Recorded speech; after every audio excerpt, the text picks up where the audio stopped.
नमस्कार विद्यार्थियों, स्वागत है आपका आपके अपने channel SPC centre of knowledge में। और आज हम लोग क्लास 12th के जो पॉलिटिकल साइंस का ऑब्जेक्टिव क्वेश्चन है जो आपको बोर्ड 2024-25 में पूछे जाने वाले हैं, उसके पार्ट 2 वीडियो कहें तो लेकर के उपस्थित हैं, क्योंकि हम लोगों ने पहले ही पार्ट 1 वीडियो को डाल दिया है। तो अगर आप हमारे चैनल पर पहली बार हैं तो चैनल को सब्सक्राइब करके बेल आइकन को प्रेस कर लें, ताकि नोटिफिकेशन जो है आप तक पहुंचता रहे और आप अपने समयानुसार अपने वर्ग की बेहतरीन तैयारी करके एक बेहतरीन स्थान को प्राप्त कर सकें। तो चलिए बिना देरी किए हुए हम लोग पहला जो प्रश्न है उसको सॉल्व करने का प्रयास करते हैं। कि पहला प्रश्न से लेके और हम लोग लगभग 90 से ज़्यादा प्रश्नों को सॉल्व करने का प्रयास करेंगे। तो आशा करेंगे कि आप हमारे वीडियो में बने रहिए और प्रत्येक क्वेश्चन को आसानी से देखिए, आसानी से समझिए, ताकि प्रत्येक प्रश्न का आप जो परीक्षा में उत्तर दिया जाए उसमें आप आसानी से सॉल्व कर सकें। तो स्टार्ट करते हैं हम लोग आज का यह जो वीडियो है। कह रहा है कि भारत में द्वितीय आम चुनाव कब हुआ है। क्या कह रहा है कि भारत में द्वितीय आम चुनाव कब हुआ। 1955 में, 1956 में, 1957 में, या फिर इनमें से कोई नहीं। तो भारत में जो द्वितीय आम चुनाव का जो ईस्वी रहा है वह 1957 रहा है। क्या रहा है दोस्तों? 1957 रहा है। अगला प्रश्न है कि भारतीय राष्ट्रीय कांग्रेस ने किस प्रकार का समाजवाद अपनाया। क्या कह रहा है कि भारतीय राष्ट्रीय कांग्रेस ने किस प्रकार का समाजवाद अपनाया। ए ऑप्शन में कह रहा है कि मार्क्स का वैज्ञानिक समाजवाद, बी ऑप्शन में कह रहा है कि ब्रिटेन का लोकतांत्रिक समाजवाद, सी ऑप्शन में कह रहा है कि गांधी का सर्वोदय, या डी में कहा गया है लेनिन का साम्यवाद। तो भारतीय राष्ट्रीय कांग्रेस ने जिस प्रकार का समाजवाद अपनाया उसे कह सकते हैं ब्रिटेन का लोकतांत्रिक समाजवाद, अर्थात जो बी नंबर ऑप्शन है इसका सही हो जाएगा। कौन सा सही हो जाएगा दोस्तों? बी नंबर ऑप्शन इसका सही हो जाएगा। चलिए आगे बढ़ते हैं और प्रश्न संख्या 3 को देखते हैं। प्रश्न संख्या 3 में कहा गया है कि स्वतंत्र भारत के प्रथम गृह मंत्री कौन थे। क्या कह रहा है कि स्वतंत्र भारत के प्रथम गृह मंत्री कौन थे। ए में कहा गया है कि के एम मुंशी, बी में कहा जा रहा है डॉक्टर भीमराव अंबेडकर, सी में कहा जा गया है सरदार वल्लभ भाई पटेल, और डी में कहा जा रहा है इनमें से कोई नहीं। तो स्वतंत्र भारत के प्रथम गृह मंत्री जो थे वह थे सरदार पटेल। कौन थे? सरदार पटेल थे गृह मंत्री। अगला प्रश्न है कि भारत में हरित क्रांति के जनक कौन है। क्या कह रहा है कि भारत में हरित क्रांति के जनक कौन है। ए में कहा गया है इंदिरा गांधी, बी में कहा गया है अमर्त्य सेन, सी में कहा गया है एम एस स्वामीनाथन, और डी में कहा जा रहा है लाल बहादुर शास्त्री। तो भारत में हरित क्रांति के जो जनक हैं वह एम एस स्वामीनाथन को माना गया है। किसको माना गया है? एम एस स्वामीनाथन जो थे वह हरित क्रांति के जनक थे। चलिए हम लोग आगे बढ़ते हैं और आगे के तमाम ऐसे प्रश्नों को सॉल्व करेंगे हम लोग। चलिए 5 नंबर जो क्वेश्चन है दोस्तों उसमें पूछा गया है कि 1967 तक भारत में किस प्रकार की दलीय व्यवस्था थी। क्या कहा गया है कि 1967 तक भारत में किस प्रकार की दलीय व्यवस्था थी। एक दलीय व्यवस्था थी, दो दलीय व्यवस्था थी, बहुदलीय व्यवस्था थी, या फिर एकल आधिपत्यशाली दल व्यवस्था थी। क्या कहा गया है? या फिर एकल आधिपत्यशाली दल व्यवस्था थी। तो 1967 तक जो भारत में दलीय व्यवस्था थी वह थी एक दलीय व्यवस्था। क्या थी? एक दलीय व्यवस्था जो थी भारत में मौजूद थी। अगला प्रश्न कहा गया है कि भारतीय योजना आयोग कब समाप्त कर दिया गया। क्या कह रहा है कि भारतीय योजना आयोग कब समाप्त कर दिया गया। ऑप्शन ए में कहा जा रहा है 1977, ऑप्शन बी में कहा जा रहा है 1980, ऑप्शन डी में कहा जा रहा है 2007, और ऑप्शन डी में कहा गया है 2014। देखिए यहाँ पे 4 ऑप्शन दिए गए हैं। ऑप्शन ए, बी, सी और डी। ऑप्शन ए में कहा गया है 1977, ऑप्शन बी में कहा गया है 1980, ऑप्शन सी में कहा गया है 2007, और ऑप्शन डी में कहा गया है 2014। क्या क्वेश्चन है कि भारतीय योजना आयोग कब समाप्त कर दिया गया। तो भारतीय योजना आयोग जो है यहाँ ईस्वी पूछा गया है, तो ईस्वी में 2014 हो जाएगा। डेट वाइज अगर पूछा जाता तो होता 13 अगस्त। क्या होता? 13 अगस्त 2014 को भारतीय योजना आयोग को समाप्त करके नीति आयोग की गठन की गई। यह भी पूछा जाता है प्रश्न कि नीति आयोग का गठन कब किया गया। तो नीति आयोग का गठन 2014 में किया गया। किस योजना को समाप्त करके? तो योजना आयोग को समाप्त करके नीति आयोग का गठन किया गया। अगला प्रश्न है कि हमारी नियोजन व्यवस्था किस विचारधारा पर आधारित है। क्या कह रहा है कि हमारी नियोजन व्यवस्था किस विचारधारा पर आधारित है। ऑप्शन में कहा जा रहा है उदारवाद, बी में कहा गया है साम्यवाद, सी में कहा गया है गांधीवाद और डी में कहा जा रहा है लोकतांत्रिक समाजवाद। तो इसका जो आंसर हो जाएगा वो हो जाएगा लोकतांत्रिक समाजवाद। चलिए 8 नंबर जो प्रश्न है दोस्तों उसको देखते हैं। 8 नंबर प्रश्न में कहा गया कि भारतीय संविधान के किस अनुच्छेद के तहत वित्तीय आपातकाल लगाया जाता है। क्या पूछा गया है कि भारतीय संविधान के किस अनुच्छेद के तहत वित्तीय आपातकाल जो है लगाया जाता है। ऑप्शन ए में कहा गया है अनुच्छेद 352, ऑप्शन बी में कहा गया है अनुच्छेद 356, ऑप्शन सी में कहा जा रहा है अनुच्छेद 360 और ऑप्शन डी में कहा जा रहा है अनुच्छेद 364। तो भारतीय संविधान के जो अनुच्छेद हैं वह किसके तहत आपातकाल लगाया जाता है। तो अनुच्छेद 360 के तहत वित्तीय आपातकाल लगाया जाता है। चलिए 9 नंबर प्रश्न को देखते हैं हम लोग। 9 नंबर प्रश्न क्या कह रहा है। तो 9 नंबर प्रश्नों की तरफ बढ़ते हैं विद्यार्थियों। तो 9 नंबर जो प्रश्न है वह कहा जा रहा है कि भारत में वित्त आयोग का कार्यकाल कितना वर्ष है। क्या कहा गया है कि भारत में वित्त आयोग का कार्यकाल कितना वर्ष है। 5 वर्ष, 4 वर्ष, 6 वर्ष या कोई सीमा नहीं है। तो भारत में वित्त आयोग का जो कार्यकाल है वह महज 5 वर्ष का होता है। कितने साल का होता है। तो महज 5 साल का होता है। चलिए 10 नंबर जो प्रश्न है इसमें पूछा गया है कि तीसरी पंचवर्षीय योजना की अवधि क्या थी। क्या कह रहा है कि तीसरी पंचवर्षीय योजना की अवधि क्या थी। तो दूसरी जो थी वह 57 में खत्म हुई थी। तो 57 से लेकर के कहाँ तक 57 पहला जो था हम लोग का 1952 से 57, दूसरा जो था 1957 से 61 और उसके बाद जो है तीसरी पंचवर्षीय योजना जो है हम लोग को 1961 से लेके 66 हो जाएगी। तो चलिए आगे बढ़ते हैं और आगे के तमाम प्रश्नों को हम लोग सॉल्व करने का प्रयास करेंगे। तो अभी जो है हम लोग प्रश्न संख्या 11 को देखते हैं कि प्रश्न संख्या 11 क्या कह रहा है। प्रश्न संख्या 11 में कहा जा रहा है कि भारत में 11वीं पंचवर्षीय योजना कब समाप्त हुई है। क्या कह रहा है कि भारत में 11वीं पंचवर्षीय योजना कब समाप्त हुई। क्या कह रहा है कि भारत में 11वीं पंचवर्षीय योजना कब समाप्त हुई। 2010 में, 2012 में या फिर 2011 में या फिर 2009 में। तो भारत में जो 11वीं पंचवर्षीय योजना है वह 2012 में समाप्त हुई है। कब समाप्त हुई है। 2012 में समाप्त हुई है। अगला प्रश्न जो है कह रहा है कि किस पंचवर्षीय योजना में समाज के समाजवादी प्रतिमान को साकार करने का ध्येय रखा गया। क्या कह रहा है कि किस पंचवर्षीय योजना में समाज के समाजवादी प्रतिमान को साकार करने का ध्येय रखा गया। ऑप्शन ए में कह रहा है कि पहली पंचवर्षीय योजना, ऑप्शन बी में कह रहा है दूसरी पंचवर्षीय योजना, ऑप्शन सी में कह रहा है तीसरी पंचवर्षीय योजना या ऑप्शन डी चौथी पंचवर्षीय योजना। तो समाजवादी प्रतिमान को साकार करने का जो ध्येय है वह दूसरी पंचवर्षीय योजना में रखा गया। किस पंचवर्षीय योजना। तो दूसरी पंचवर्षीय योजना में रखा गया। अगला प्रश्न 13 नंबर जो प्रश्न है कह रहा है कि प्रथम पंचवर्षीय योजना की अवधि क्या थी। क्या कह रहा है कि प्रथम पंचवर्षीय योजना की अवधि क्या थी। ऑप्शन ए में कह रहा है 51 से 56, बी में कह रहा है कि 52 से 57, ऑप्शन सी में कह रहा है कि 47 से 52 या ऑप्शन डी में कह रहा है कि 55 से 60। तो 51 से लेकर 56 तक जो थी वह पहली पंचवर्षीय योजना थी। चलिए आगे बढ़ते हैं और 14 नंबर प्रश्न को देखते हैं।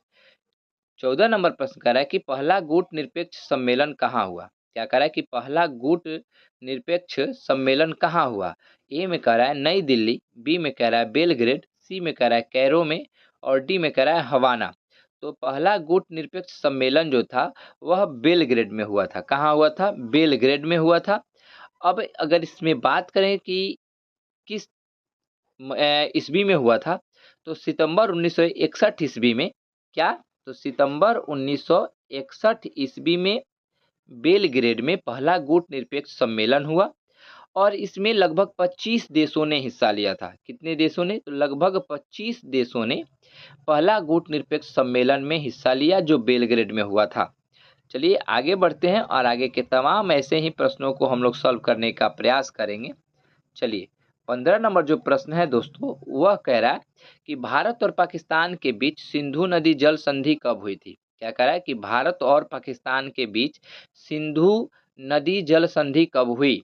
ऑप्शन ए में कह रहा है 1958 ईस्वी में, ऑप्शन बी में कह रहा है 1959 ईस्वी में और ऑप्शन सी में कह रहा है 1960 ईस्वी में, डी कह रहा है 1961 ईस्वी में।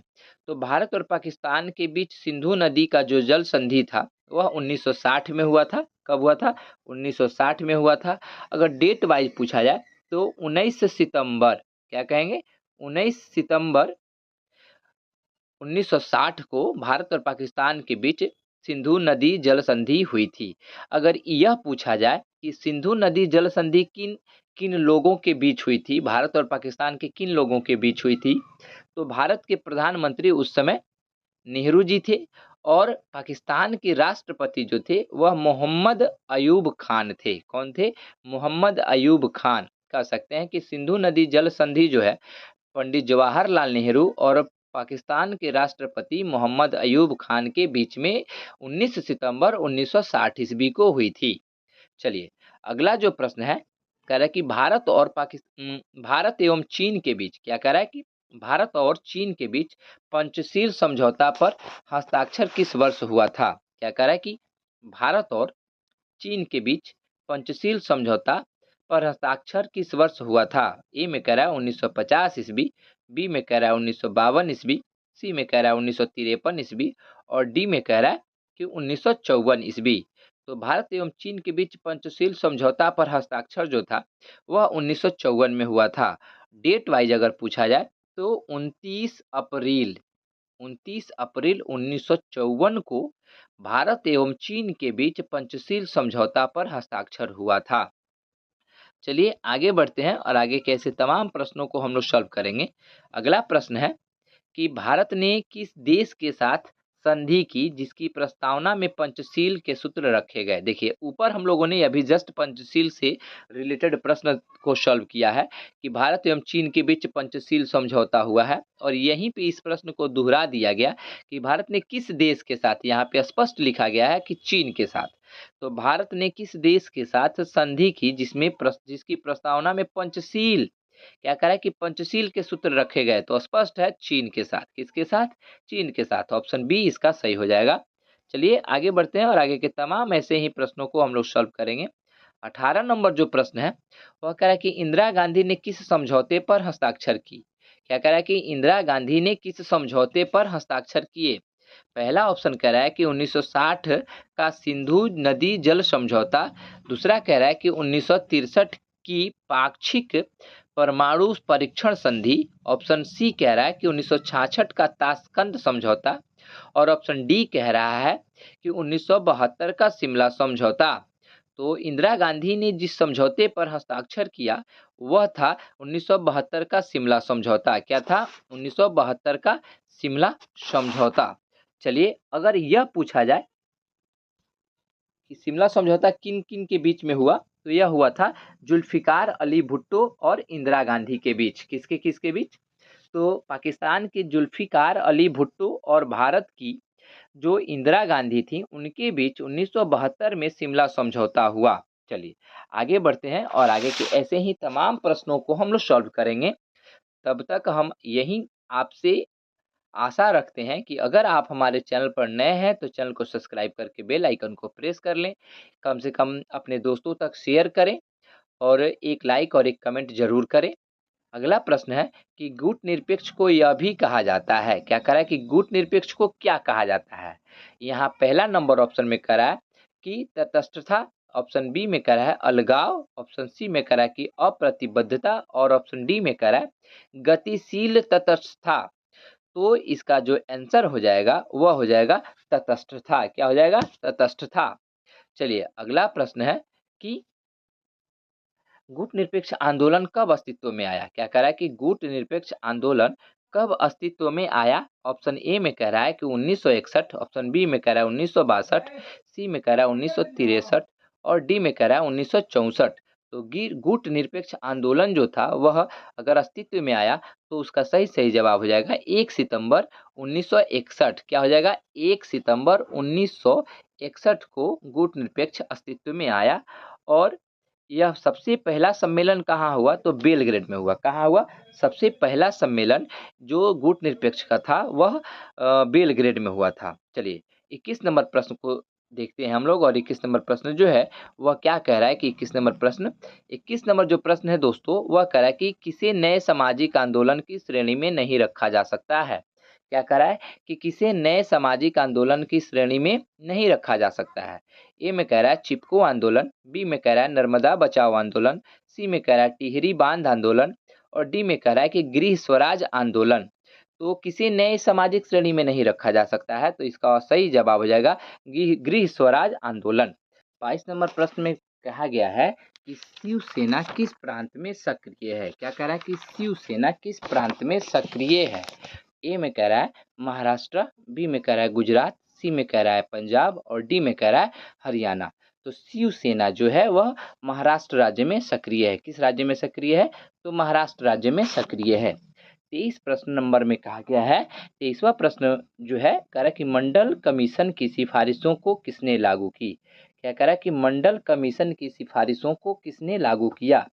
ए में कहा गया है बीपी सिंह, बी में कह रहा है चरण सिंह, सी में कह रहा है मोरारजी देसाई और डी में कह रहा है इंदिरा गांधी। मंडल कमीशन की सिफारिशों को किसने लागू किया? तो वीपी सिंह ने लागू किया। किसने लागू किया? वीपी सिंह। और कब लागू किया गया था? तो 1989 ईस्वी में लागू किया गया था। कब लागू किया गया था? 1989 ईस्वी में मंडल कमीशन की सिफारिशों को बीपी सिंह के द्वारा लागू किया गया, सिफारिश किया गया।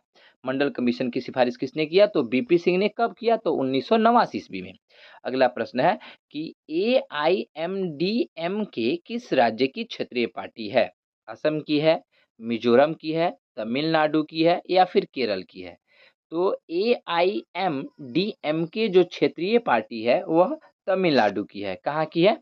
तमिलनाडु की है। अगला प्रश्न कह रहा है कि पूना पैक्ट संबंधित था किससे? पूना पैक्ट जो था वह किससे संबंधित था? दलित वर्ग से, हिंदू मुस्लिम एकता से, संवैधानिक विकास से या शैक्षिक सुधार से? तो पूना पैक्ट जो था वह दलित वर्ग से संबंधित था। किससे संबंधित था? दलित वर्ग से संबंधित था। अगर यह पूछा जाए कि पूना पैक्ट जो था किन दो लोगों के बीच में हुआ, तो यह हुआ था BR अम्बेडकर और महात्मा गांधी के बीच। अगर डेट पूछा जाए कि पूना पैक्ट किस तारीख को हुआ, तो 24 सितंबर 1932 ईस्वी को पूना समझौता हुआ था महात्मा गांधी और भीमराव अंबेडकर के बीच, और यह एक दलित वर्ग से संबंधित था। तो चलिए आगे के ऐसे तमाम प्रश्नों को हम लोग सॉल्व करेंगे। अगला जो प्रश्न है उसको देखते हैं। 24 नंबर प्रश्न क्या कह रहा है कि 24 नंबर जो प्रश्न है कह रहा है 24 हम लोग सॉल्व किए हैं। 26 नंबर जो प्रश्न है वह क्या कह रहा है कि 26 नंबर प्रश्न में पूछा गया है कि निम्नलिखित में से कौन जम्मू कश्मीर का उग्रवादी संगठन नहीं है? देखिए क्या पूछ रहा है कि जम्मू कश्मीर का उग्रवादी संगठन कौन नहीं है? लश्कर ए तोयबा नहीं है, अल जिहाद नहीं है या तहरीक उल मुजाहिदीन नहीं है या फिर तालिबान नहीं है? तो ये जो तीनों हैं वह जम्मू कश्मीर के उग्रवादी संगठन है। इसमें आंसर हो जाएगा तालिबान जो है वह जम्मू कश्मीर का उग्रवादी संगठन नहीं है। ऑप्शन डी नंबर सही हो जाएगा। 27 नंबर जो प्रश्न है कह रहा है कि बिहार की प्रथम महिला मुख्यमंत्री कौन थी? क्या कह रहा है कि बिहार की प्रथम महिला मुख्यमंत्री कौन थी? सुचेता कृपलानी थी, राबड़ी देवी थी, सरोजिनी नायडू थी या इनमें से कोई नहीं? तो बिहार की प्रथम महिला मुख्यमंत्री जो थी वह राबड़ी देवी थी। कौन थी? तो राबड़ी देवी थी। अगला प्रश्न कह रहा है कि यह किस आंदोलन का नारा है कि निजी सार्वजनिक है और सार्वजनिक निजी है? देखिए कितना बढ़िया कहा गया कि निजी सार्वजनिक है और सार्वजनिक निजी है। यह किस आंदोलन का नारा है? किसान आंदोलन का नारा है, महिलाओं के आंदोलन का नारा है या फिर मजदूरों के आंदोलन का नारा है या डी में कहा गया है पर्यावरण की सुरक्षा के आंदोलन का नारा है? तो निजी सार्वजनिक है और सार्वजनिक ही निजी है। यह नारा जो है महिलाओं के आंदोलन में दिया गया है। कहाँ दिया गया है? तो महिलाओं के आंदोलन में दिया गया यह नारा है कि निजी सार्वजनिक है और सार्वजनिक ही निजी है। अगला प्रश्न कह रहा है कि भारत संयुक्त राष्ट्र संघ का सदस्य कब बना? क्या कह रहा है कि भारत संयुक्त राष्ट्र संघ का सदस्य कब बना? ऑप्शन ए में कहा गया 1945 ईस्वी, ऑप्शन बी में कहा गया 1947 ईस्वी, ऑप्शन सी में कहा गया 1950 ईस्वी और डी में कहा जा रहा है 1952 ईस्वी। तो भारत संयुक्त राष्ट्र संघ का सदस्य जो था वह 1945 ईस्वी को बना था। कब बना था? 1945। अगर डेट वाइज बात करें तो 30 अक्टूबर 1945 को भारत जो है संयुक्त राष्ट्र संघ का सदस्य बना।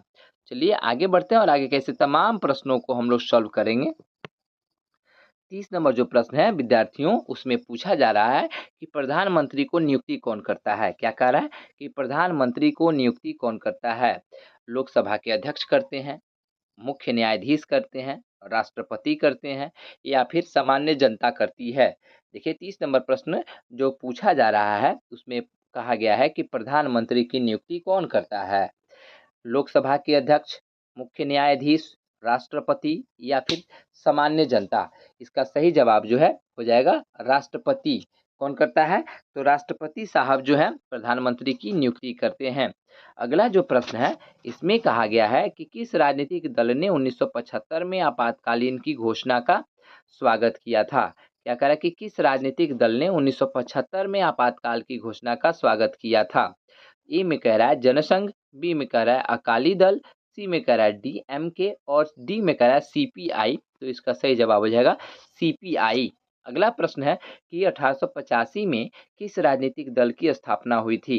क्या कह रहा है कि 1885 ईस्वी में किस राजनीतिक दल की स्थापना हुई थी? ए में कह रहा है भारतीय राष्ट्रीय कांग्रेस, बी में कह रहा है मुस्लिम लीग, सी में कह रहा है बीजेपी और डी में कह रहा है जनता पार्टी। तो 1885 ईस्वी में भारतीय राष्ट्रीय कांग्रेस की स्थापना हुई थी। चलिए अगला प्रश्न है कि स्वतंत्र भारत के दूसरे राष्ट्रपति कौन थे? क्या कह रहा है कि स्वतंत्र भारत के दूसरे राष्ट्रपति कौन थे? ए में कह रहा है जाकिर हुसैन, बी में कह रहा है राधा कृष्णन, सी में कह रहा है शंकर दयाल शर्मा और डी में कह रहा है कि आर वेंकट रमन। तो भारत के दूसरे राष्ट्रपति थे वे थे सर्वपल्ली राधाकृष्णन। कौन थे? डॉक्टर सर्वपल्ली राधाकृष्णन, जिनके जन्मदिन के शुभ अवसर पर जो है हम लोग 5 सितंबर मनाते हैं। चलिए अगला जो प्रश्न है 34 नंबर प्रश्न कह रहा है कि 1959 में स्वतंत्र पार्टी किसने बनाई? क्या कह रहा है कि 1959 में स्वतंत्र पार्टी किसने बनाई? ए में कह रहा है कि सी राजगोपालाचारी, बी में कह रहा है कि मोरारजी चरण चौधरी चरण सिंह, सी में कह रहा है कामराज नादर और डी में कह रहा है कि जयप्रकाश नारायण। क्या कह रहा है कि 1959 में स्वतंत्र पार्टी किसने बनाई? ए में कह रहा है कि सी राजगोपालाचारी अर्थात चक्रवर्ती राजगोपालाचारी, बी में कह रहा है चौधरी चरण सिंह, सी में कह रहा है कि कामराज नादर और डी में कह रहा है जयप्रकाश नारायण। तो 34 नंबर जो प्रश्न है कि स्वतंत्र पार्टी की स्थापना 1959 में किसने किया? तो वह थे कौन? सी राजगोपालाचारी यानी चक्रवर्ती राजगोपालाचारी। अगला जो प्रश्न है कि 1980 के निर्वाचन के समय भारत के प्रधानमंत्री कौन थे? क्या कह रहा है कि 1980 के निर्वाचन के समय में भारत के प्रधानमंत्री कौन थे? इंदिरा गांधी थी, मोरारजी देसाई थे, चौधरी चरण सिंह थे या फिर बीपी सिंह थे? तो इसका सही जवाब हो जाएगा इंदिरा गांधी। जो अगला प्रश्न है कि 6 दिसंबर 1992 को निम्न में से कौन सी घटना घटित हुई? क्या कह रहा है कि 6 दिसंबर 1992 को निम्न में से कौन सी घटना जो है वह घटित हुई? ए में कह रहा है कि गोधरा कांड, बी में कह रहा है बाबरी मस्जिद का विध्वंस, सी में कह रहा है जनता दल का गठन और डी में कह रहा है कि राजग सरकार का गठन। तो इसका जो सही जवाब है वह हो जाएगा बाबरी मस्जिद का विध्वंस। बी नंबर ऑप्शन इसका सही हो जाएगा। अगला प्रश्न कह रहा है कि भारतीय संविधान का 42वां संशोधन कब हुआ? क्या कह रहा है कि भारतीय संविधान का 42वां संशोधन कब हुआ? ए में कह रहा है 1971, बी में कह रहा है 1976, सी में कह रहा है 1977 तथा डी में कहा गया है 1978। क्या कहा गया है कि भारतीय संविधान का 42वां संशोधन कब हुआ? तो 1976 ईस्वी में हुआ था। चलिए आगे बढ़ते हैं और जो 38 नंबर प्रश्न है उसको हम लोग सॉल्व करेंगे। अभी तो हम लोग के पास बहुत सारे प्रश्न का जो है भंडार पड़ा हुआ है। तो चलिए 38 नंबर प्रश्न को सॉल्व करते हैं कि भारत में संविधान के किस अनुच्छेद के तहत वित्तीय आपातकाल लगाया जाता है। क्या कह रहा है कि भारत में संविधान के किस अनुच्छेद के तहत वित्तीय आपातकाल जो है लगाया जाता है। ए में कह रहा है कि अनुच्छेद 352, बी में कह रहा है अनुच्छेद 356, सी कह रहा है कि अनुच्छेद 360 और डी कह रहा है कि अनुच्छेद 364। तो भारत में जो वित्तीय आपातकाल है वह अनुच्छेद 360 के तहत लगाया जाता है। भारत में वित्तीय आपातकाल जो है अनुच्छेद 360 के तहत लगाया जाता है। अगला जो प्रश्न है कह रहा है कि जनता पार्टी की सरकार कब बनी। क्या कह रहा है कि जनता पार्टी की सरकार कब बनी। ए में कह रहा है कि 1974, बी में कह रहा है 1977, सी में कह रहा है 1980 और डी में कह रहा है 1983। तो जनता पार्टी की सरकार जो है 1977 ईस्वी में बनी थी। कब बनी थी, तो 1977 ईस्वी। चलिए अगला जो प्रश्न है वह कह रहा है कि बिहार के प्रथम मुख्यमंत्री कौन थे। क्या कह रहा है कि बिहार के प्रथम मुख्यमंत्री कौन थे। ऑप्शन ए में कहा गया है अनुग्रह नारायण सिंह, बी में कह रहा है कि श्री कृष्ण सिंह, सी में कह रहा है कर्पूरी ठाकुर और डी में कह रहा है कि इनमें से कोई नहीं। तो बिहार के प्रथम मुख्यमंत्री जो थे वह थे श्री कृष्ण सिंह। कौन थे, श्री कृष्ण सिंह थे। ऑप्शन ए बी जो है इसका सही जवाब हो जाएगा, श्री कृष्ण सिंह। चलिए आगे जो प्रश्न है कि नाटो की स्थापना कब हुई थी। क्या कह रहा है कि नाटो की स्थापना कब हुई थी। ए में कह रहा है कि 1942, बी में कह रहा है 1950, सी में कह रहा है 1949 और डी में कह रहा है कि 1950।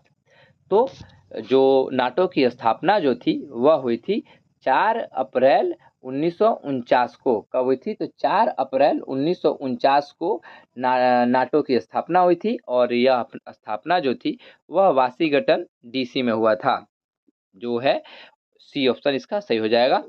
42 नंबर जो प्रश्न है वह कह रहा है कि सर्वप्रथम किसने तृतीय विश्व युद्ध शब्दावली का प्रयोग किया। क्या कह रहा है कि सर्वप्रथम किसने तृतीय विश्व युद्ध शब्दावली का प्रयोग किया। ए में कह रहा है कि मार्गेन थाउ, बी में कह रहा है कि कपलान, सी में कह रहा है कि क्विंसी राइट और डी में कह रहा है अल्फ्रेड सॉर्वे। तो इसका जो सही जवाब हो जाएगा वह हो जाएगा अल्फ्रेड सॉर्वे। जो थे वह सन 1952 ईस्वी में पहली बार एक फ्रांसीसी पत्रिका थी, उसमें इस तृतीय विश्व युद्ध का जो था वह शब्दावली उजागर किए हुए थे। अगला जो प्रश्न है कि नेपाल संवैधानिक राजतंत्र था। क्या कह रहा है कि नेपाल संवैधानिक राजतंत्र था कब तक, तो इस यहाँ ऑप्शन दिया गया है 2003 तक, 2004 तक, 2005 तक और डी में कह रहा है कि 2006 तक। इसका सही जवाब हो जाएगा डी, 2006 ईस्वी तक। अगला प्रश्न है कि संयुक्त राष्ट्र संघ के कितने अंग हैं। क्या कह रहा है कि संयुक्त राष्ट्र संघ के कितने अंग हैं। ए में कह रहा है 2, बी में कह रहा है 4, सी में कह रहा है 6 और डी में कह रहा है 8। तो संयुक्त राष्ट्र संघ के 6 अंग हैं। ऑप्शन सी इसका सही जवाब हो जाएगा। आगे बढ़ते हैं और आगे के ऐसे ही तमाम प्रश्नों को हम लोग सॉल्व करेंगे। चलिए अब 45 नंबर जो प्रश्न है उसको देखते हैं। और 45 नंबर प्रश्न क्या कह रहा है, तो 45 नंबर प्रश्न कह रहा है कि परमाणु अप्रसार संधि पर हस्ताक्षर कब हुए। क्या कह रहा है कि परमाणु अप्रसार संधि पर हस्ताक्षर कब हुए। ए में कह रहा है 1966, बी में कह रहा है 1967, सी में कह रहा है 1968 और डी में कह रहा है 1969। तो परमाणु अप्रसार संधि पर जो हस्ताक्षर हुए थे वह था 1968 ईस्वी। क्या था, तो 1968 ईस्वी में परमाणु अप्रसार संधि पर हस्ताक्षर हुए थे। अगला जो प्रश्न है कि इंडोनेशिया किस देश का उपनिवेश था। क्या कह रहा है कि इंडोनेशिया किस देश का उपनिवेश था। ए में कह रहा है ब्रिटेन, बी में कह रहा है हॉलैंड, सी में कह रहा है फ्रांस और डी में कह रहा है पुर्तगाल। तो इंडोनेशिया जो था वह पुर्तगाल का उपनिवेश था। डी नंबर ऑप्शन इसका सही हो जाएगा। अगला जो 47 नंबर प्रश्न है कह रहा है कि बर्मा किस देश का नाम है। यानी बर्मा जो है किस देश का पुराना नाम है। भारत का, श्रीलंका का, म्यांमार का या फिर नेपाल का। तो म्यांमार का नाम ही पुराना जो है बर्मा है। इसका ऑप्शन सी सही हो जाएगा। अगला जो प्रश्न है कि यूरोपीय संघ का मुख्यालय कहाँ अवस्थित है। क्या कह रहा है कि यूरोपीय संघ का मुख्यालय कहाँ अवस्थित है। ए में कह रहा है लंदन, बी में कह रहा है पेरिस, सी में कह रहा है ब्रुसेल्स और डी में कह रहा है रोम। तो यूरोपीय संघ का जो मुख्यालय है वह ब्रुसेल्स। कहाँ है, ब्रुसेल्स में यूरोपीय संघ का मुख्यालय है। चलिए अगला 49 नंबर जो प्रश्न है, कह रहा है कि किसने कहा कि शांति कायरों का सपना है। क्या कह रहा है कि किसने कहा कि शांति कायरों का सपना है। ए में कह रहा है हिटलर, बी में कह रहा है कि बेनिटो मुसोलिन, सी में कह रहा है लेनिन और डी में कह रहा है माओ। ऑप्शन बी नंबर जो है वह सही हो जाएगा कि जो है मुसोलिन जो थे उन्होंने ही कहा था कि कायरो की सपना जो है वह शांति है। क्या है कि शांति जो है वह कायरो की सपना है। 50 नंबर जो प्रश्न है वह कह रहा है कि तनाव शैथिल्य का दौर कब शुरू हुआ। क्या कह रहा है कि तनाव शैथिल्य का दौर कब शुरू हुआ। तो आप लोग पढ़े होंगे कि क्यूबा संकट जब 1962 में आया उसके बाद का जो दौर रहा वही दौर जो था वह तनाव शैथिल्य का माना गया। तो यहाँ 4 ऑप्शन दिए गए हैं 1945, 1960, 1970 और 1980 के बाद। तो यहाँ जाहिर सा इसका सही आंसर जो हो जाएगा 1960 के बाद के सालों को तनाव शैथिल्य का दौर माना गया है। चलिए 51 नंबर जो प्रश्न है दोस्तों उसके तरफ बढ़ते हैं हम लोग, क्योंकि हमारे पास तो बहुत सारे प्रश्न हैं। अभी तो हम लोगों ने 50 प्रश्न को ही मात्र सॉल्व किया है। अभी तो 50 प्रश्न जो है हमारे बचे हुए हैं। कह रहा है कि द्वितीय विश्व युद्ध के उपरांत कौन 2 महाशक्तियां उभर कर सामने आई। क्या कह रहा है कि द्वितीय विश्व युद्ध के उपरांत कौन 2 महाशक्तियां उभर कर सामने आई। पहला कह रहा है कि संयुक्त राज्य अमेरिका और चीन, दूसरा कह रहा है कि सोवियत संघ और यूनाइटेड किंगडम, सी कह रहा है कि संयुक्त राज्य अमेरिका और सोवियत संघ, और डी कह रहा है कि उपयुक्त में से कोई नहीं। इसका सही जवाब हो जाएगा सी नंबर ऑप्शन, संयुक्त राज्य अमेरिका और सोवियत संघ रूस जो था वह 2 महाशक्तियां बनकर यह विश्व पटल पर उभर कर आई। अगला 52 नंबर जो प्रश्न है कि सोवियत संघ के विभाजन के बाद रूस का प्रथम निर्वाचित राष्ट्रपति कौन था। क्या कह रहा है कि सोवियत संघ के विभाजन के बाद रूस का प्रथम निर्वाचित राष्ट्रपति जो थे वह कौन थे। ए में कह रहा है ब्रेजनेव, बी में कह रहा है कि एल्त्सिन, सी में कह रहा है स्टालिन और डी में कह रहा है गोर्बाचोव। तो जो सोवियत संघ के विभाजन के बाद जो रूस के प्रथम निर्वाचित राष्ट्रपति थे वह थे बोरिस एल्त्सिन। बी नंबर इसका ऑप्शन सही हो जाएगा। 53 नंबर जो प्रश्न है वह कह रहा है कि सोवियत गुट से सबसे पहले कौन सा देश अलग हुआ। क्या कह रहा है कि सोवियत संघ से सबसे पहले कौन सा देश जो है वह अलग हुआ। पोलैंड, यूगोस्लाविया, पूर्वी जर्मनी या अल्बानिया। तो बी नंबर ऑप्शन सही हो जाएगा। यूगोस्लाविया जो था वह सोवियत संघ के गुट से सबसे पहले अलग हुआ। चलिए ऐसे ही हम लोग प्रश्नों को सॉल्व करने का प्रयास करेंगे और आपसे अनुरोध रहेगा कि आप वीडियो को स्किप करके ना देखें। अगर आप हमारे चैनल पर पहली बार है तो चैनल को सब्सक्राइब कर लें, बेल आइकन को प्रेस कर लें ताकि नोटिफिकेशन जो है आप तक पहुंचता रहे और आप अपने दोस्तों तक इस वीडियो को ज़रूर शेयर करें, एक लाइक करें, कमेंट करें।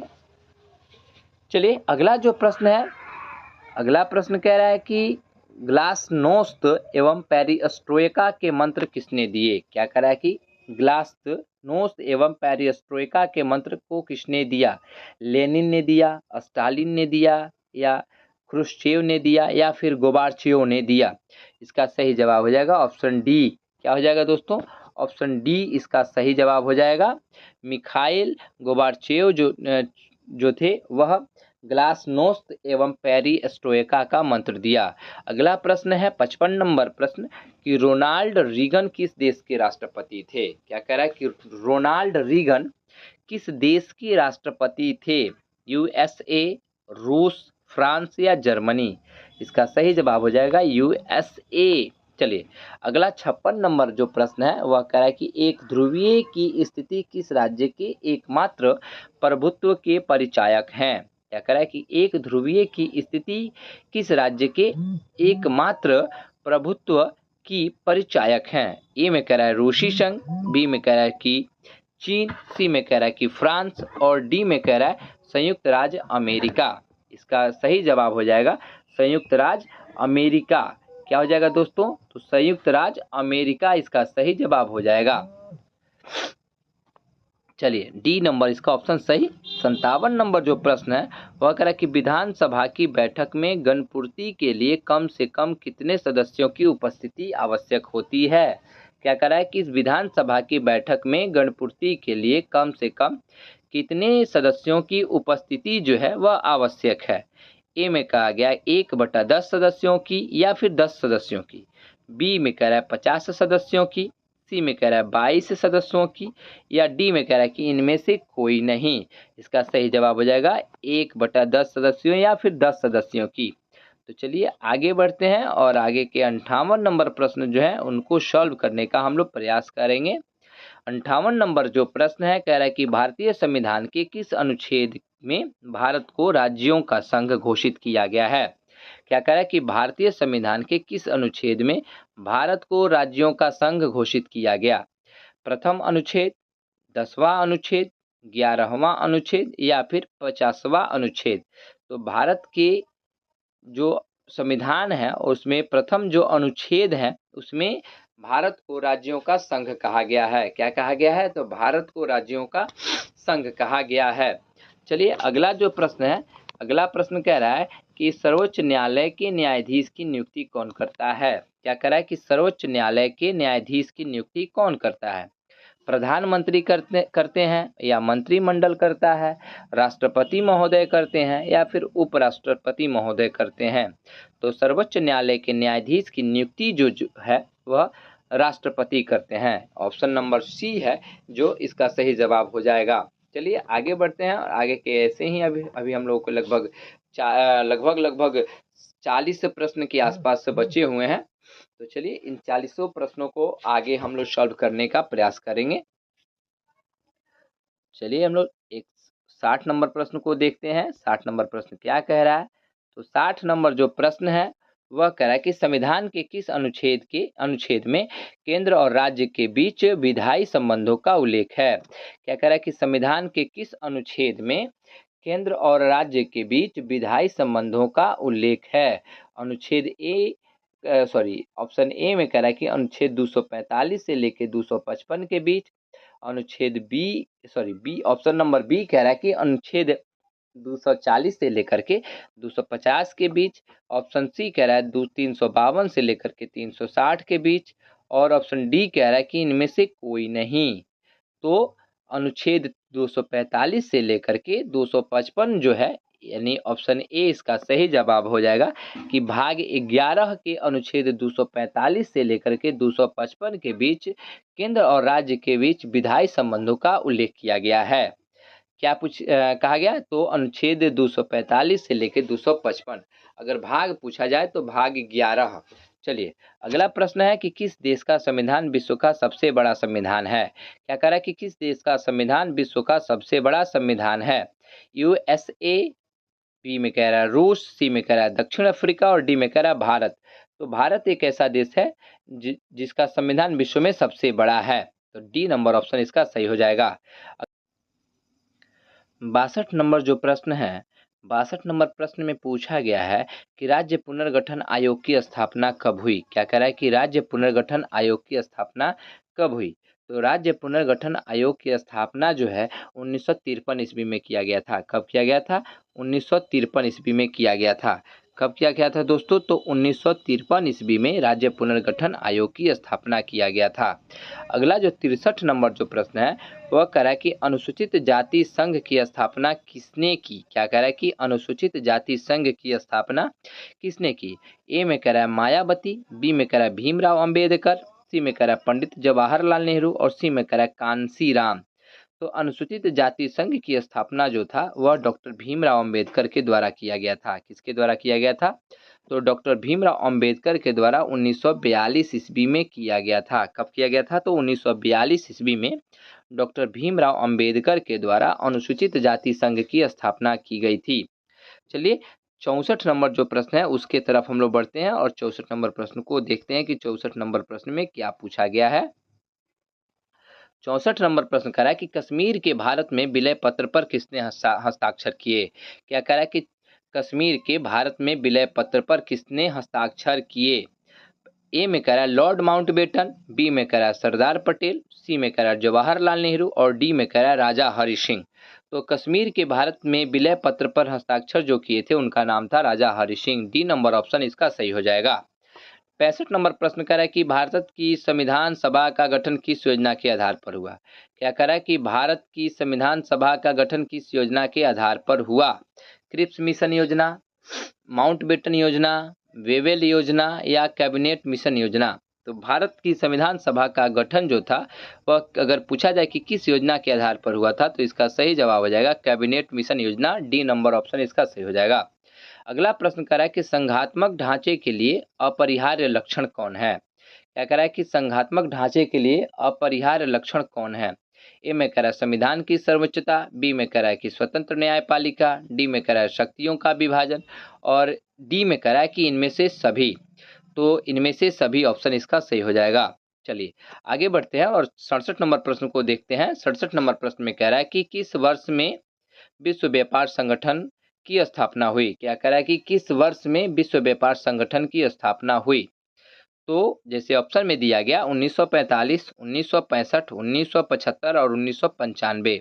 इसका सही जवाब हो जाएगा 1995। अगर पूछा जाए कहाँ हुआ था तो न्यूजीलैंड में हुआ था। कहाँ हुआ था तो न्यूजीलैंड में हुआ था। 1 जनवरी 1995 के दिन विश्व व्यापार संगठन की स्थापना न्यूजीलैंड में की गई थी। अगला प्रश्न है कि सुरक्षा परिषद में कुल अस्थायी सदस्यों की संख्या कितनी है। क्या कह रहा है कि सुरक्षा परिषद में कुल अस्थायी सदस्यों की संख्या कितनी है। ऑप्शन में कह रहा है, ऑप्शन में ए में कह रहा है 10, बी में कह रहा है 6, सी में कह रहा है 7 और डी में कह रहा है 14।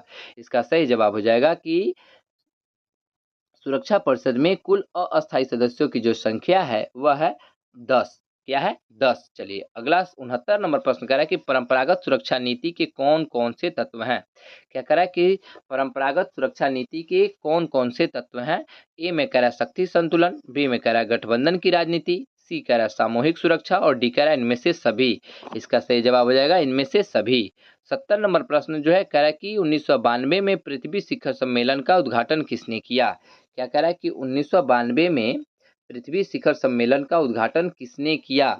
ए में कह रहा है कि मार्गरेट थ्रेचर, बी में कह रहा है डॉक्टर घाली, सी में कह रहा है कि इंदिरा गांधी और डी में कह रहा है कि ब्रुंडटल लैंड। तो इसका सही जवाब जो है बी नंबर ऑप्शन हो जाएगा डॉक्टर घाली।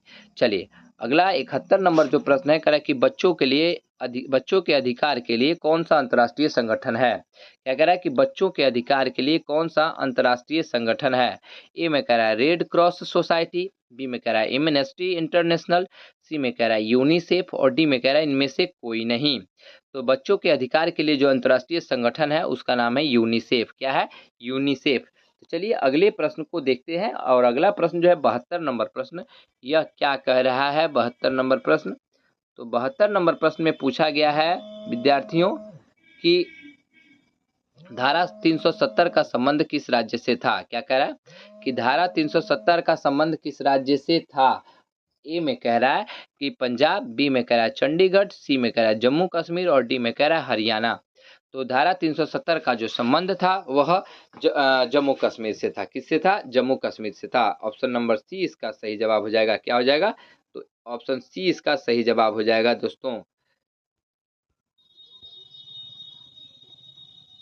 चलिए आगे बढ़ते हैं और अगला जो प्रश्न है कि किसने कहा कि भूमंडलीकरण विशिष्टवाद का सार्वभौमिकरण या सार्वभौमवाद का विशिष्टीकरण है। क्या करा कि किसने कहा कि भूमंडलीकरण विशिष्टवाद का सार्वभौमिकरण या सार्वभौमवाद का विशिष्टीकरण है। ए में कह रहा है एंथोनी गिडिंस, बी में कह रहा है रॉबर्टसन, डी सी में कह रहा है रॉबर्ट्स ओ क्यूहैन और डी में कह रहा है कि बालरस्टीन। क्या कह रहा है कि किसने कहा कि भूमंडलीकरण का विशिष्टवाद का सार्वभौमिकरण या सार्वभौमवाद का विशिष्टीकरण है। तो इसका सही जवाब हो जाएगा रॉबर्टसन ने कहा, यानी बी नंबर ऑप्शन इसका सही हो जाएगा। 74 नंबर जो प्रश्न है कह रहा है कि आधुनिक युग में अर्थव्यवस्था के क्षेत्र में होने वाली सबसे बड़ी क्रांति कौन सी थी। क्या कह रहा है कि आधुनिक युग में अर्थव्यवस्था के क्षेत्र में होने वाली सबसे बड़ी क्रांति कौन सी थी। ए में कह रहा है कि वाणिज्य क्रांति, बी में कह रहा है औद्योगिक क्रांति, सी में कह रहा है साम्यवादी क्रांति और डी में कह रहा है भौगोलिक खोज। तो इसका जो सही जवाब हो जाएगा बी औद्योगिक क्रांति। तो चलिए आगे बढ़ते हैं और 75 नंबर जो प्रश्न है उसको सॉल्व करने का हम लोग प्रयास करेंगे और ऐसे ही तमाम प्रश्नों को हम लोग धीरे धीरे सॉल्व करेंगे। तो आशा करते हैं कि आपको वीडियो अच्छा लग रहा हो। अगर अच्छा लग रहा है तो लाइक कीजिए, शेयर कीजिए, कमेंट कीजिए, ताकि इसी तरह के और भी बेहतरीन वीडियो लेकर के हम लोग आपके बीच उपस्थित होते रहें। तो चलिए अगला जो प्रश्न है कि ब्रिटेन वुड्स सम्मेलन किस वर्ष हुआ था। क्या कह रहा है कि ब्रिटेन वुड्स सम्मेलन किस वर्ष हुआ था। 75 नंबर जो प्रश्न कह रहा है कि ब्रिटेन वुड्स सम्मेलन किस वर्ष हुआ था। ए में कह रहा है 1945, बी में कह रहा है 1947, सी कह रहा है 1944 और डी कह रहा है 1952। तो ब्रिटेन वुड्स सम्मेलन जो था वह 1944 ईस्वी में हुआ था। और अगर कहा जाए तो इसमें कितने देश शामिल थे, तो 44 देश शामिल थे। कितने देश शामिल थे, तो 44 देश शामिल थे। और जुलाई 1944 ईस्वी को ब्रिटेन वुड्स सम्मेलन हुआ था। चलिए आगे 76 नंबर जो प्रश्न है वह क्या कह रहा है कि IMF और विश्व बैंक ने काम करना शुरू किया कब से। IMF और विश्व बैंक ने काम करना शुरू किया कब से। ए में कह रहा है 1945, बी में कह रहा है 1947, सी कह रहा है 1951 और डी कह रहा है 1950। तो इसका सही जवाब हो जाएगा 1947। कब से हो जाएगा, 1947। 1 मार्च 1947 को IMF और विश्व बैंक ने काम करना शुरू किया था। अगला जो प्रश्न है कि राज्यसभा के सदस्यों का कार्यकाल क्या है। क्या कह रहा है कि राज्यसभा के सदस्यों का कार्यकाल क्या है। ए में कह रहा है 6 वर्ष, बी में कह रहा है 9 वर्ष, सी में कह रहा है 5 वर्ष और डी में कह रहा है 2 वर्ष। इसका सही जवाब जो है वो हो जाएगा 5 वर्ष। क्या हो जाएगा, 5 वर्ष। चलिए 78 नंबर जो प्रश्न है वह कह रहा है कि निम्न में से कौन संघ सूची का एक विषय है। क्या कह रहा है कि निम्न में से कौन सा संघ सूची का एक विषय है।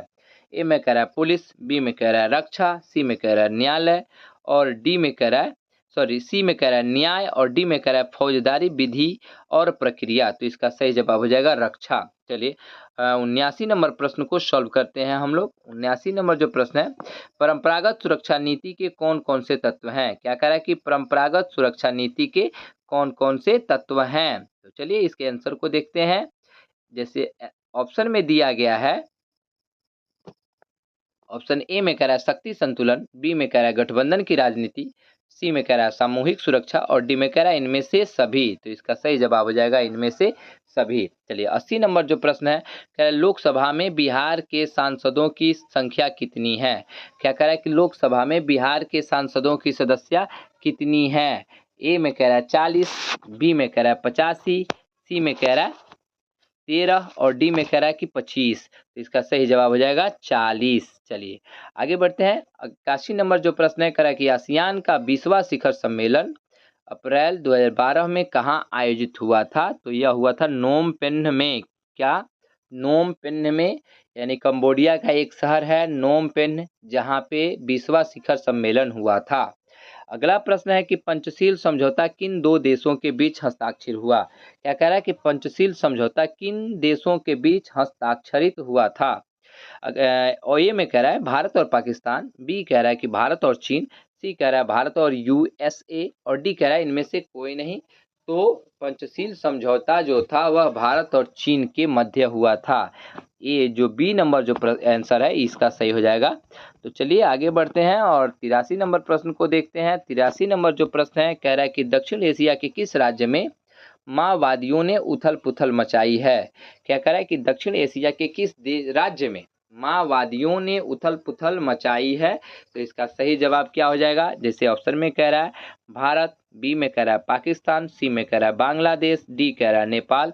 इसका सही जवाब हो जाएगा नेपाल। चलिए अगला प्रश्न है कि दक्षिण एशिया के किस देश के प्रधानमंत्री को उसके उत्तराधिकारी ने अपदस्थ कर फांसी की सजा दे दी। देखिए क्या कह रहा है कि दक्षिण एशिया के किस देश के प्रधानमंत्री को उसके उत्तराधिकारी ने अपदस्थ कर फांसी की सजा दे दी। ए में कह रहा है भारत, बी में कह रहा है श्रीलंका, सी कह रहा है पाकिस्तान और डी कह रहा है नेपाल।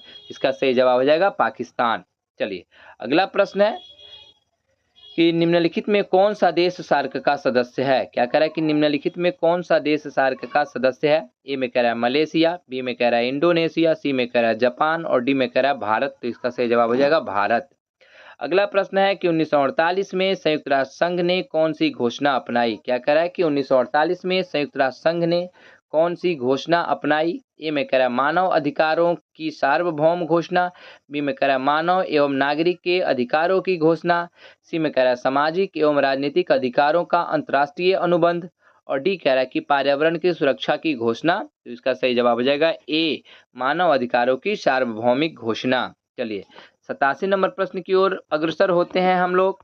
तो 87 नंबर जो प्रश्न है कह रहा है कि संयुक्त राष्ट्र संघ के चार्टर में कितने धाराएं हैं।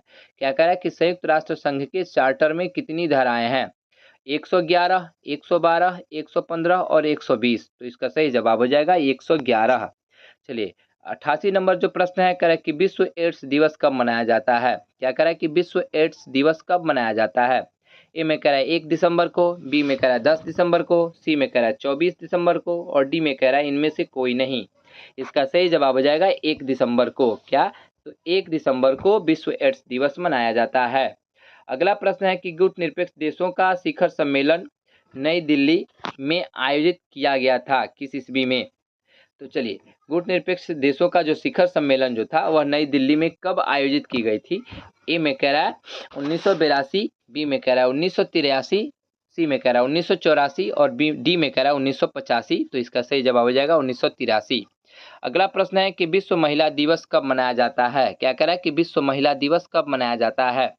ए में कह रहा है 10 दिसंबर को, बी में कह रहा है 8 मार्च को, सी में कह रहा है 1 दिसंबर को, और डी में कह रहा है 2 अक्टूबर को। तो इसका सही जवाब हो जाएगा कि 8 मार्च को विश्व महिला दिवस मनाया जाता है। चलिए आगे बढ़ते हैं और आगे के तमाम ऐसे ही प्रश्नों को हम लोग सॉल्व करेंगे।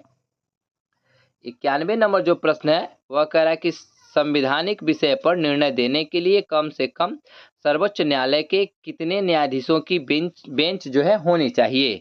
ए में कह रहा है कि 3, बी में कह रहा है 1, सी में कह रहा है 4 और डी कह रहा है 5 या अधिक। इसका सही जवाब हो जाएगा 5 या उससे अधिक। 92 नंबर जो प्रश्न है कह रहा है कि 73वें संविधान संशोधन के अनुसार 11वीं अनुसूची में पंचायती राज संस्थाओं को कितने विषय सौंपे गए हैं। कितने विषय सौंपे गए हैं, तो 29 विषय सौंपे गए हैं। कितने विषय, तो 29। डी नंबर जो है इसका ऑप्शन सही हो जाएगा।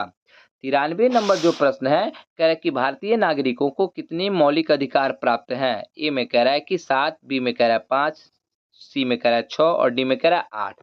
इसका सही जवाब हो जाएगा 6। 6 मौलिक अधिकार प्राप्त हैं। 94 नंबर जो प्रश्न है वह कह रहा है कि भारत के प्रधानमंत्री नियुक्त होते हैं, निर्वाचित होते हैं, मनोनीत होते हैं या फिर इनमें से कोई नहीं। तो भारत के प्रधानमंत्री क्या होते हैं, तो नियुक्त होते हैं। चलिए अगला प्रश्न है कि भारतीय राष्ट्रीय कांग्रेस की स्थापना कब हुई। ऑप्शन में कह रहा है 1985, बी में कह रहा है 1885, सी में कह रहा है 1886 और डी में कह रहा है 1996। इसका सही जवाब हो जाएगा बी, 1885 ईस्वी में भारतीय राष्ट्रीय कांग्रेस की स्थापना हुई थी। चलिए आगे बढ़ते हैं और आगे के तमाम प्रश्नों को ऐसे ही हम लोग सॉल्व करेंगे। तो 96 नंबर जो प्रश्न है कह रहा है कि भारतीय नागरिकता संशोधन अधिनियम 1986 के अनुसार जो व्यक्ति पंजीकरण के माध्यम से भारतीय नागरिकता को प्राप्त करना चाहते हैं उन्हें अब भारत में कम से कम कितने वर्ष तक रहना होगा। कितने वर्ष तक कम से कम रहना होगा, तो कम से कम 5 वर्ष तक रहना होगा। कितने वर्ष तक, 5 वर्ष तक। अगला प्रश्न है कि देश की रक्षा करने का कर्तव्य किस कोटि में आता है। क्या कह रहा है कि देश की रक्षा करने का कर्तव्य किस कोटि में आता है। ए में कह रहा है मौलिक अधिकार, बी में कह रहा है राज्य के नीति निर्देशक सिद्धांत, सी कह रहा है मौलिक कर्तव्य और डी कह रहा है कि इनमें से कोई नहीं। इसका सही जवाब सी हो जाएगा, मौलिक कर्तव्य। 98 नंबर जो प्रश्न है कह रहा है कि कांग्रेस के युवा तुर्कों में किसे माना जाता है। क्या कह रहा है कि कांग्रेस के युवा तुर्कों में किसे माना जाता है। ए में कह रहा है लाल बहादुर शास्त्री, बी में कह रहा है कामराज, सी में कह रहा है कि निजलिंगप्पा और डी कह रहा है चंद्रशेखर। तो इसका सही जवाब हो जाएगा चंद्रशेखर। तो अभी तक हम लोगों ने लगभग 98 प्रश्नों को सॉल्व किया है। तो आशा करते हैं कि आपको मेरा यह वीडियो अच्छा लगा होगा। अगर अच्छा लगा है तो सब्सक्राइब करके बेल आइकन को प्रेस कर दीजिए और लाइक शेयर कमेंट जरूर कीजिए। Thanks for watching my video. मिलते हैं इस पॉलिटिकल साइंस के तीसरे वीडियो में।